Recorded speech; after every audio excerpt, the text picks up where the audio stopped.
गौरी नंदन गणेश की जय। दोस्तों, आप सबका स्वागत है हमारे शिवभक्ति चैनल 232 में। आज हम आपको 2026 ज्येष्ठ मास अमावस्या वट सावित्री व्रत कब है, पूजा विधि, मुहूर्त, पारण समय, क्या खाएं क्या नहीं, क्या करें क्या नहीं, साथ ही व्रत कथा आदि की सब जानकारी इस वीडियो के माध्यम से देंगे। जय श्री हरि। 2026 में वट सावित्री व्रत ज्येष्ठ अमावस्या शनिवार 16 मई 2026 को मनाया जाएगा। यह व्रत पति की लंबी आयु और सुखद वैवाहिक जीवन के लिए रखा जाता है। इस वर्ष शनि जयंती भी इसी दिन है, जो इसे अत्यंत शुभ बनाती है। पूजा के लिए सुबह का समय उत्तम है, जब बरगद के पेड़ की पूजा की जाती है। 2026 वट सावित्री व्रत शुभ मुहूर्त। अमावस्या तिथि प्रारंभ 16 मई 2026 को सुबह 5:11 से। अमावस्या तिथि समाप्त 17 मई 2026 को रात 1:30 तक। पूजा का मुख्य समय शुभ मुहूर्त सुबह 7:12 से 8:24 तक। अभिजीत मुहूर्त सुबह 11:50 से दोपहर 12:45 तक। पूजा विधि नंबर 1, सुबह स्नान आदि के बाद लाल या पीले रंग की वस्त्र पहने और 16 श्रृंगार करे। नंबर 2, वट वृक्ष बरगद के नीचे सावित्री, सत्यवान और यमराज की मूर्तियां स्थापित करे। नंबर 3, वट वृक्ष को जल अर्पित करे और कुमकुम, अक्षत, फूल, फल, धूप, दीप से पूजा करे। नंबर 4, कच्चे सूत कलावा को वट वृक्ष के चारों ओर 7 बार या 108 बार लपेटते हुए परिक्रमा करे। नंबर 5, सावित्री सत्यवान की कथा सुने या पढ़े और अंत में पंखे से बरगद के पेड़ को हवा करे। इस व्रत में कच्चे चने को भिगोकर उसका विशेष रूप से प्रयोग किया जाता है। क्या करें? पति का आशीर्वाद लें, ब्राह्मणों या जरूरतमंदों को दान करें, 16 श्रृंगार जरूर करना चाहिए। क्या ना करें? निर्जला व्रत रखें और अन्न जल न लें, वट वृक्ष की टहनी न तोड़े, पति से विवाद न करे और काले या नीले रंग के कपड़े ना पहने। आइए दोस्तों, जानते हैं क्या खाएं और क्या नहीं। Dietary rules. क्या खाएं? फलाहार में फल, दूध, दही, मखाने, साबूदाना या सेंधा नमक का सेवन कर सकते हैं। यदि निर्जला नहीं है तो फल की बात करें तो फल आपको पानी वाले ज्यादा से ज्यादा सेवन करें, जैसे कि नारियल पानी आदि रस भरी। खट्टे फलों का सेवन नहीं करना चाहिए, क्योंकि इससे एसिड बनती है, पेट में गैस भी बन सकती है, बाद में समस्या पैदा हो सकती है। दूध की बात करें तो दूध से बनी हुई लस्सी, दूध से बना हुआ छाछ, दूध से बनी हुई दही और दूध का शरबत भी बना सकते हैं, आदि को व्रत में इस्तेमाल करें। मखाने को आप रोस्ट करके भी खा सकते हैं, मखाने के आप खीर भी बना सकते हैं, मखाने को आप नमकीन की जैसे भी बना सकते हैं, मगर उसमें सेंधा नमक का प्रयोग होना चाहिए। मखाने को आप चाय के साथ भी खा सकते हैं। मखाना एक पौष्टिक और संपूर्ण भोजन है, इसे आप ले सकते हैं। साबूदाने को आप खीर के रूप में, साबूदाने को आप खिचड़ी भी बना सकते हैं, साबूदाने के बड़े, साबूदाने के पकोड़े, साबूदाने की सब्जी, साबूदाने की खिचड़ी आदि के रूप में साबूदाने का इस्तेमाल या प्रयोग किया जा सकता है और सेंधा नमक का सेवन कर सकते हैं, यदि निर्जला व्रत नहीं रखा है तो। आइए दोस्तों, अब बात करते हैं क्या ना करें। प्याज, लहसुन, तामसिक भोजन और अनाज का सेवन न करें। किसी भी प्रकार का अनाज न लें और तामसिक भोजन में जैसे मांस, मच्छी आदि का सेवन न करें और शराब न पिए। पारण समय। व्रत खोलना 17 मई की सुबह पूजा के बाद किया जाएगा, जब अमावस्या तिथि समाप्त हो जाएगी। वट सावित्री व्रत रूल्स। यदि आप पहली बार व्रत रख रहे हैं तो वट सावित्री व्रत जान ले ये 5 जरूरी नियम। जय श्री हरि। वट सावित्री व्रत केवल एक परंपरा नहीं, बल्कि प्रेम, समर्पण और विश्वास का प्रतीक माना जाता है। यह व्रत महिलाओं के लिए बेहद महत्वपूर्ण माना गया है। वट सावित्री व्रत में सुहागिन महिलाओं के लिए वट सावित्री व्रत बेहद खास होता है, जिसे ज्येष्ठ माह की अमावस्या तिथि पर रखा जाता है। मान्यता है कि इस शुभ दिन पर सुहागिन महिलाएं पति की लंबी आयु और उम्र और अच्छे स्वास्थ्य के लिए उपवास रखती है। साथ ही सुख समृद्धि व अखंड सौभाग्य की कामना करते हुए बरगद की पूजा करती है। इस वर्ष 16 मई 2026 को वट सावित्री व्रत रखा जाएगा। यह पर्व उन महिलाओं के लिए और भी खास होने वाला है जो पहली बार इस उपवास को रखने जा रही हैं। हालांकि पहली बार वट सावित्री व्रत रखने जा रही हैं महिलाओं को कुछ जरूरी नियमों का ध्यान अवश्य रखना चाहिए। यह बेहद महत्वपूर्ण माना गया है। मान्यता है कि नियम और श्रद्धा के साथ किया गया यह व्रत वैवाहिक जीवन में सुख शांति और प्रेम बनाए रखता है। आइए जानते हैं इनके बारे में। जय श्री हरि। व्रत का संकल्प जरूर लें। धार्मिक मान्यताओं के अनुसार इस दिन पीले रंग के वस्त्र धारण कर सुबह सुबह श्रद्धा भाव से व्रत का संकल्प ले। बिना संकल्प के व्रत अधूरा माना जाता है।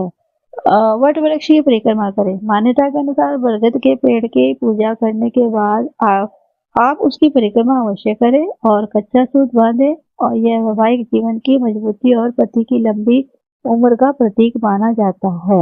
व्रत का पारण करना न भूलें। व्रत पूरा होने के बाद विधि विधान से पारण जरूर करें। धार्मिक मान्यताओं के अनुसार पारण किए बिना व्रत का पूर्ण फल नहीं मिलता है। जय श्री हरि। दोस्तों, इसी के साथ पति पत्नी साथ में पूजा करें। वट सावित्री के शुभ दिन पर पति पत्नी का साथ में वट वृक्ष की पूजा करना बेहद शुभ माना जाता है। इससे रिश्तों में प्रेम, विश्वास और सामंजस्य बढ़ता है। 16 श्रृंगार अवश्य करें। वट सावित्री व्रत में महिलाओं को पूरे 16 श्रृंगार करने चाहिए। इसे अखंड सौभाग्य और शुभता का प्रतीक माना गया है। जय श्री हरि। दोस्तों, यह थी सारी जानकारी कि पहली बार अगर आप व्रत रख रहे हैं तो किस प्रकार से करें। आइए दोस्तों, जानते हैं वट सावित्री व्रत का महत्व। हिंदू धर्म में यह व्रत सावित्री और सत्यवान की कथा पर आधारित है। कथा के अनुसार सावित्री ने अपनी बुद्धि और भक्ति और संकल्प से यमराज से पति सत्यवान को वापस लाकर सतीत्व की मिसाल पेश की थी। इसलिए सुहागिनें ने इस दिन वट वृक्ष बरगद के पेड़ की पूजा करती है, जो अमरता और स्थिरता का प्रतीक माना जाता है। यह व्रत रखने से पति की आयु बढ़ती है, वैवाहिक जीवन सुखमय रहता है और परिवार में सुख समृद्धि आती है। इस दिन सुहागिनें पूरा दिन उपवास रखती है। आइए दोस्तों, अब जानते हैं वट सावित्री व्रत में सुहागिनें क्या करें। नंबर 1, सुबह जल्दी उठे। सबसे पहले ब्रह्म मुहूर्त में उठे, स्नान करें, लाल पीले रंग के कपड़ों को साथ 16 श्रृंगार करें, जैसे सिंदूर लगाएं, मंगलसूत्र और चूड़ियां पहने। नंबर 2, व्रत संकल्प। पूजा से पहले मन में संकल्प ले कि पति की लंबी उम्र के लिए निर्जला या फलाहार व्रत रख रही है। नंबर 3, वट वृक्ष की पूजा। बरगद के पेड़ पर जल, फूल, फल, रोली, मोली, चना विशेष रूप से प्रयोग किया जाता है। गुड़, दूध, मिश्री चढ़ाएं। पेड़ के तने पर कच्चा सूत या मोली 7, 11 या 21 बार लपेटे और 7 बार परिक्रमा करें। नंबर 4, कथा सुने। पूजा के दौरान सावित्री सत्यवान की पूरी कथा सुने या पढ़ें। नंबर 5, दान पुण्य के बाद सुहाग की वस्तुएं, चूड़िया, सिंदूर, साड़ी, पंखा गरीब महिलाओं या ब्राह्मण को दान करें या अपनी सास को वायना के रूप में दें। वट सावित्री व्रत में सुहागिनें क्या न करें। नंबर 1, व्रत भंग न हो। निर्जला व्रत रख रही है तो पूजा पूरी होने तक अन्न जल ग्रहण न करे। हालांकि सेहत खराब होने पर फलाहार कर सकती है। गुड़ आदि से व्रत को। नंबर 2, पति से विवाद न करे। पूरे दिन पति के साथ कटु वचन, झगड़ा या नकारात्मक बातचीत से बचे। नंबर 3, इन कार्यों को न करें। झूठ न बोलें, गुस्सा न करें, अपशब्द में कहें, बाल या नाखून न काटे, काले या नीले रंग के कपड़ों को न पहने। वट सावित्री का यह व्रत केवल शारीरिक उपवास नहीं बल्कि मन, वचन और कर्म की शुद्धता का प्रतीक है। जय श्री हरि। प्रेम से बोलो जय श्री हरि। राधे राधे। विवाहित महिलाओं के बीच अत्यधिक प्रचलित ज्येष्ठ कृष्ण अमावस्या के दिन आने वाली सावित्री व्रत की कथा इस प्रकार से है। सभी प्रेम से बोलो जय श्री हरि। भद्र देश के एक राजा थे जिनका नाम अश्वपति था। भद्र देश के राजा अश्वपति के कोई संतान न थी। उन्होंने संतान की प्राप्ति के लिए मंत्रोच्चारण के साथ प्रतिदिन 1 लाख आहुति दी। 18 वर्षों तक यह क्रम जारी रहा। इसके बाद सावित्री देवी ने प्रकट होकर वर दिया कि राजन, तुझे एक तेजस्वी कन्या पैदा होगी। सावित्री देवी की कृपा से जन्म लेने के कारण से कन्या का नाम सावित्री रखा गया। कन्या बड़ी होकर बेहद रूपवान हुई। योग्य वर न मिलने की वजह से सावित्री के पिता दुखी रहते थे। उन्होंने कन्या को स्वयं वर तलाशने भेजा। सावित्री तपोवन में भटकने लगी। वहां सालव देश के राजा दुर्मत सेन रहते थे। क्योंकि उनका राज्य किसी ने छीन लिया था, के पुत्र सत्यवान को देखकर सावित्री ने पति के रूप में उनको वरण किया। ऋषिराज नारद को जब यह बात पता चली तो वह राजा अश्वपति के पास पहुंचे और कहा कि हे राजन, यह क्या कर रहे हैं? आप सत्यवान, गुणवान हैं, धर्मात्मा हैं और बलवान भी हैं, पर उसकी आयु बहुत छोटी है, वह अल्प आयु है। 1 वर्ष के बाद ही उसकी मृत्यु हो जाएगी। ऋषिराज नारद की बात सुनकर राजा अश्वपति घोर चिंता में डूब गए। सावित्री ने उनसे कारण पूछा तो राजा ने कहा, पुत्री, तुमने जिस राजकुमार को अपने वर के रूप में चुना है वह अल्पायु है। तुम्हें किसी और को अपना जीवन साथी बनाना चाहिए। इस पर सावित्री ने कहा कि पिताजी, आर्य कन्याएं अपने पति को एक ही बार पूर्ण करती हैं। राजा एक बार ही आज्ञा देता है और पंडित एक ही बार प्रतिज्ञा कराते हैं और कन्यादान भी एक ही बार किया जाता है। सावित्री हट करने लगी और बोली, मैं सत्यवान से ही विवाह करूंगी। राजा अश्वपति ने सावित्री का विवाह सत्यवान से कर दिया। सावित्री अपने ससुराल पहुंचते ही सास-ससुर की सेवा करने लग गई। समय बीतता चला गया। नारद मुनि ने सावित्री को पहले ही सत्यवान की मृत्यु के दिन के बारे में बता दिया था। वह दिन जैसे जैसे करीब आने लगा, सावित्री अधीर होने लगी। उन्होंने 3 दिन पहले से ही उपवास शुरू कर दिया। नारद मुनि द्वारा कथित निश्चित तिथि पर पितरों का पूजन किया। हर दिन की तरह सत्यवान उस दिन भी लकड़ी काटने जंगल चले गए। साथ में सावित्री भी गई। जंगल में पहुंचकर सत्यवान लकड़ी काटने के लिए एक पेड़ पर चढ़ गए। तभी उसके सिर में तेज दर्द होने लगा। दर्द से व्याकुल सत्यवान पेड़ से नीचे उतर गए। सावित्री अपना भविष्य समझ गई। सत्यवान के सिर को गोद में रखकर सावित्री सत्यवान का सिर सहलाने लगी। तभी वहां यमराज आते दिखे। यमराज अपने साथ सत्यवान को ले जाने लगे। सावित्री भी उनके पीछे पीछे चल पड़ी। यमराज ने सावित्री को समझाने की कोशिश की कि यह ही विधि का विधान है, लेकिन सावित्री नहीं मानी।